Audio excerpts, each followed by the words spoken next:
नाम अजय जी, आजाद नगर से जी। हम कल इस लड़के को लेके गए थे वहाँ पे। क्या नाम था उस लड़के का? सुनील कुमार था जी। सुनील। उम्र कितनी थी?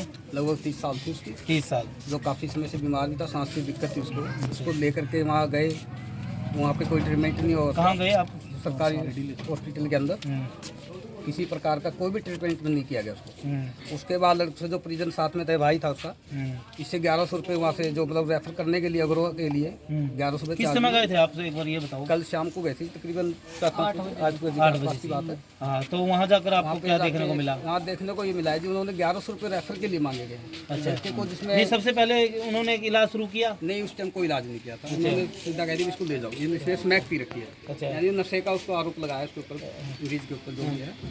लेकिन वहाँ पे किसी भी प्रकार का कोई भी मेडिसिन ना लेते हुए उन्होंने सांस के उसमें मरीज को ना ऑक्सीजन दी है और ना ही किसी प्रकार का कोई इलाज किया। अच्छा। उसके बाद जी से जब उसको बाहर लेके आए, हम एम्बुलेंस में लाए, उसने वहाँ पे अपनी सांसें तोड़ दी।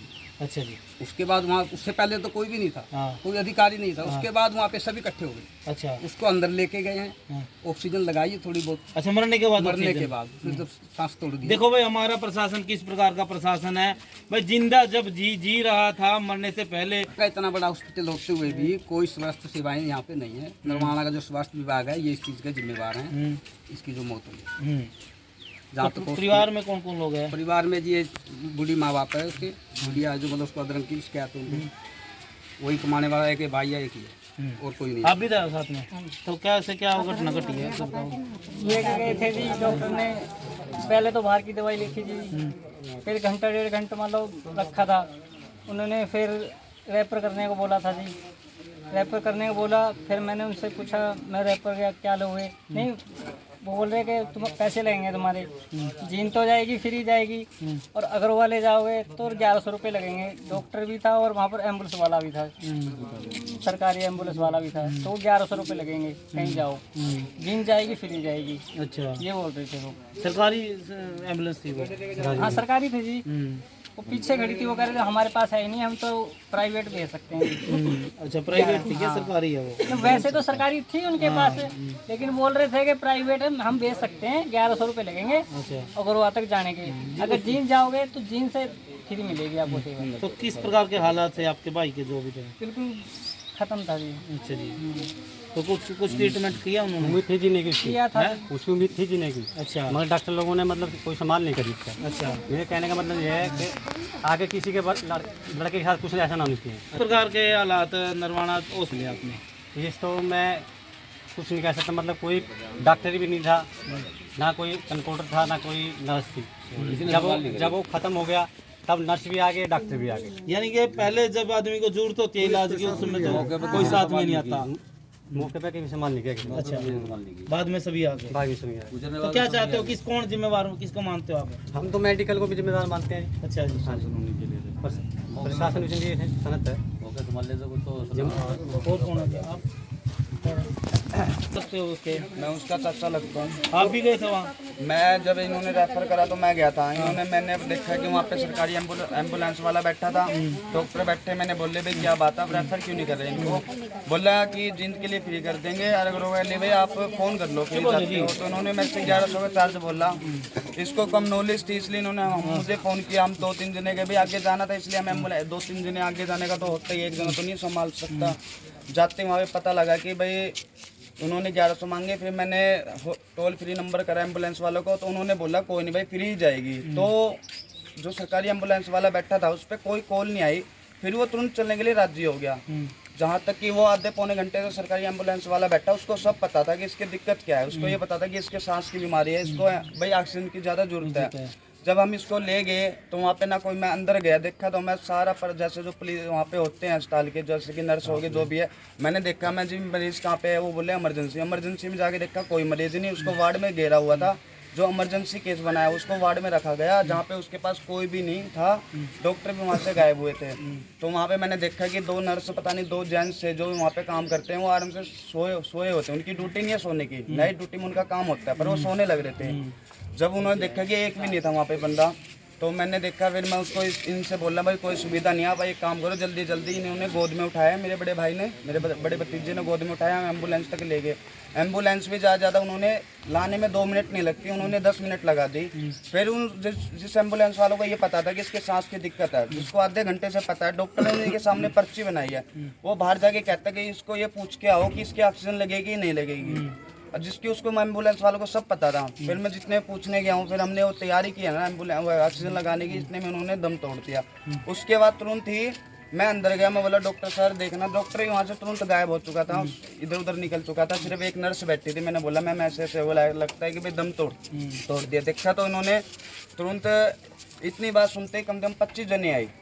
25 जने के आने के बाद तुरंत ले गए, फिर दिखाने लग गए, ऑक्सीजन लगा के दिखाने लग गए, चेक करने लग गए, ये है वो है। तो प्रशासन आने के बाद इन्होंने, भाई प्रशासन आया हमारा, जो पुलिस 112 नंबर आई, हमने कॉल की नहीं, हमने कॉल नहीं की, उन्होंने ही कॉल की, कि उनकी गलती थी इसलिए कॉल की, उनकी गलती थी इसलिए उन्होंने कॉल की। फिर उसके आने के बाद क्या हुआ कि हमारा भाई जो डॉक्टर सर बोल रहे हैं वो उनकी वीडियो बना रहा था, जो हम बोल रहे थे वो हमारी कोई सुनवाई नहीं थी। तो मैंने बोला भाई चलो ठीक है, हमारी सुनवाई नहीं, हम वैसे भी गरीब आदमी रिक्शा चलाते हैं थोड़ी, भाई अपने इससे बड़े हम ये बोल रहे कि कोई सुनवाई नहीं तो हम चले जाते हैं। तो इतने में भाई बड़े अफसर आए, उन्होंने बोला भाई समाधान करो। समाधान जब हमें कोई समाधान नज़र नहीं आया तो हमने बोला भाई हमें जाने दो। पर इन्होंने ये बोला कि कहीं भाई इनके खिलाफ कोई कार्रवाई नहीं हो जाए, तो इन्होंने एक बहाना बनाया कि हम इनका वो कर देते हैं पोस्टमार्टम। तो एक बताओ, जब इसका वो ही हो गया, इसको रेफर किया गया, तो इसका पोस्टमार्टम यहाँ कैसे हो जाता? जब इसको रेफर ही कर दिया, पहले ही नहीं कोई इसकी संभाल हुई। एक ग्लूकोज जो 20 रुपए की बोतल नहीं आती, वो भी बाहर से मंगाई गई है। इसमें अस्पताल में कोई सुविधा नहीं, ना कोई 20 रुपए की ग्लूकोज भी नहीं लगाई उसको, वो भी बाहर से मंगाई गई है। सारी दवाई जी, ठीक है, सुबह हमने इसको इंजेक्शन मंगाया तो बाहर से, बोतल मंगाई तो बाहर से मंगाई थी जी। सुबह हमने 12 बजे इसलिए भेजा कि हमें थोड़ी हालत डाउन है, देखते हैं कि वहाँ पे भाई एडमिट कर ले। एडमिट के बाद हम ये था कि भाई मजदूर आदमी है, धीरे धीरे एक बंदा पहुँच जाता, हमने एक को भेजा। जब एडमिट हो जाता 2 भी जाते, तो उन्होंने क्या बोला, वहाँ पे हल्की मुल्की इनको दवाई दे के इसको भगा दिया वहाँ से। तो जब उसकी हालत डाउन है, रात को तो ये ऐसा तो होता नहीं कि 1 ही घंटे में हालत डाउन तो इसकी 14 दिनों से चल रही थी, तो उन्होंने कोई भी वो सुनवाई नहीं की। रात को भी इन्होंने ऐसे करा, एम्बुलेंस मेरे जाते फिर एम्बुलेंस होगी, एम्बुलेंस ने भी तुरंत वहाँ से गायब हो गया। उतारने के बाद बोला यहीं डेड हो गया। 25 जने एकदम साथ हो गए। प्रशासन आया, प्रशासन मैंने देखा कि भाई हमारी कोई सुनवाई नहीं, तो हमने हाथ जोड़ के बोले भाई हमें जाने दो।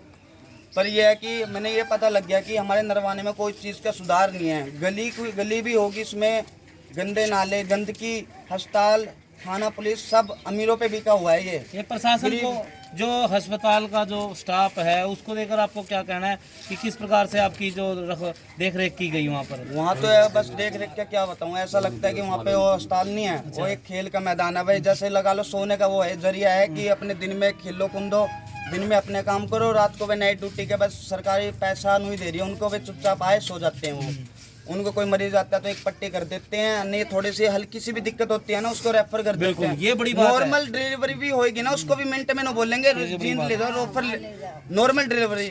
यहाँ तक कि आज से कुछ साल पहले की बात है, मेरे भाभी जी का लड़का हुआ था, 7 महीने की बात है, बोला नहीं यहाँ मरा हुआ घोषित कर दिया गया, पर ये चलती एम्बुलेंस में उचाना में वो लड़का हो गया जिंदा। अच्छा, उसे हम रोहतक ले गए। अच्छा, जिंदा हो गया, हमने रोहतक 1 दिन रखा, देखो वो आज 5-6 साल का हो रहा बंदा, उसको यहाँ मरा हुआ घोषित कर दिया गया। बताओ इससे ज्यादा क्या होगी? इधर नहीं, इस टाइम वो बीरबल नगर में रहते हैं। बताओ इससे ज्यादा क्या कर सकते हैं? बताओ, ये प्रशासन का हाल है, ये अस्पताल का हाल है। तो किसको जिम्मेवार मानते हो? जो मैं तो अस्पताल को जिम्मेदार मानता हूँ। जो डॉक्टर हैं, नर्सें हैं, सोती हैं रात को, इनको जब ये संभाल नहीं करते। यहाँ तक कि मैं आपको एक और बताता हूँ कि आप जो डॉक्टर जहाँ बैठते हैं वहाँ कैमरा चेक कराओ, आपको वहाँ पे मैं सरकारी एम्बुलेंस वाला भी दिखाऊंगा, डॉक्टर भी दिखाऊंगा, कितनी देर वहाँ पे बैठे थे दोनों। ये बोलते हैं ना कि सरकारी एम्बुलेंस की कोई सुविधा नहीं थी हमारे पास, वहाँ सभी बैठे थे, दोनों बैठे थे। तो आपने वीडियो भी बनाने की कोशिश करी? क्या हमने वीडियो बनाने की कोशिश की, पर हमारे कैमरे बंद किए जा रहे थे और हमको ये बोल रहा था कि हमारे खिलाफ तू बोलेगा, हमारे खिलाफ तू बोलेगा।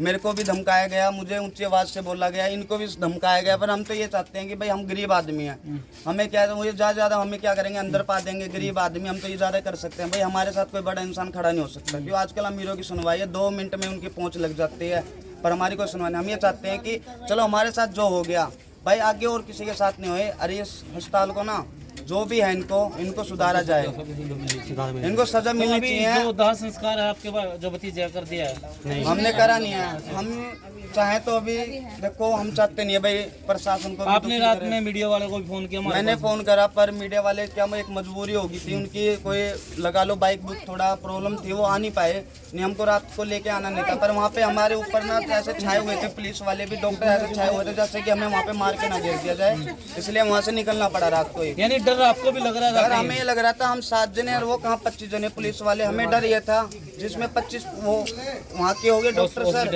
और 25 पुलिस वाले, तो हम 7 जने, हमें ये डर लग रहा कभी हमको ही ना अंदर करते हैं, हमें डर था, इसलिए हमें वहाँ पे हाथ जोड़ के वहाँ से उनके पैर पूर पकड़ के निकलना पड़ा।